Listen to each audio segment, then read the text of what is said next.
അയമോദക സത്ത് ലേശം വാങ്ങി കഴിക്കാം. ജീരകം കഴിച്ചാൽ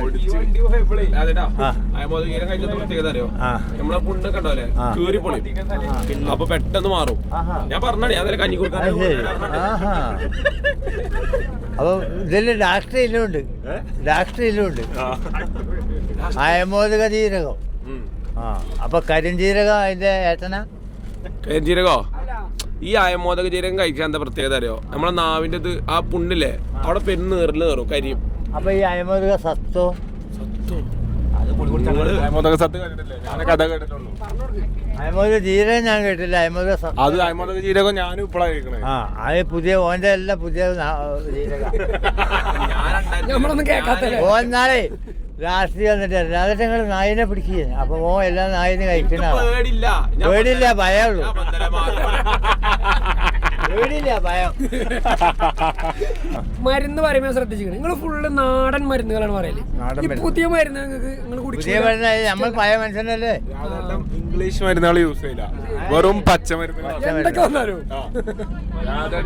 പാമ്പ് അണലി കടിച്ചെന്താ ഇത്? നമ്മള് അണലി കടിച്ചതിന് ചെറിയ കൊള്ളിയും വെള്ളം പറഞ്ഞാൽ എന്നെ പിന്നെ നീർക്കോലി അല്ല കടിച്ച.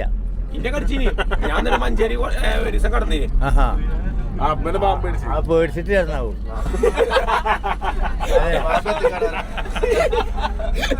പിന്നെ എത്ര നായ്ക്കള് കടിച്ചതിനും അറിയാം. നമുക്ക് ഒരു യാതൊരു ഇതില്ലല്ലോ. വിഷമുള്ള നായിണ്ടോ? വിഷമുള്ള നായിട്ട് ഈ വേപ്പളകം അതിന്റെ വിലക്ക് എന്ത് വിഷമല്ലേ പേളകിയ നായി. പാമ്പിനെ നേരെ വിട്ടു, നേരെ വിട്ടു, നേരെ വിട്ടു. മറ്റേ ആ റോഡിലേക്ക് പോക്കാം.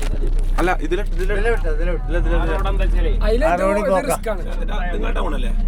അത് അങ്ങോട്ടാ ട്രെയിനിന്റെ ഡ്രൈവറായല്ലോ. അവിടുത്തെ ചെക്കനാ. ഡ്രൈവറായില്ല, ട്രെയിനിങ്ങിലാ. ഡ്രൈവർ ഇപ്പൊ ഞാൻ ഡ്രൈവറല്ലേ, അതുകൊണ്ട് വലിയ കാര്യം.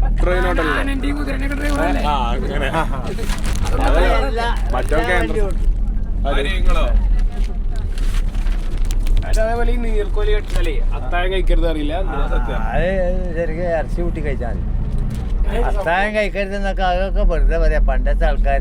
അല്ല, ഈ പണ്ട് നമ്മളെ സ്കൂളിൽ പോകുമ്പോ ഈ ആന ഓടിയാൽ ഭൂമി കുലുങ്ങുന്ന് പറഞ്ഞു. അല്ല, ഇപ്പം അതിലും വലിയ തീവണ്ടിയാ പോണം, എന്നിട്ട് ഭൂമി കുലുങ്ങില്ലേ. 28 ടൺ, ആകെ ഒരു 3 ടണ്ണ് ഒരു ആന ഉണ്ടാവും. കയറി വന്നു ഇപ്പൊ 28 ടണ്ണ് ലോറി ആയിട്ട് പോകുന്നുണ്ട്, മരം കയറ്റി പോകുന്നില്ലേ. പണ്ട് ആന അങ്ങനെ കുറ്റം പറഞ്ഞില്ലേ.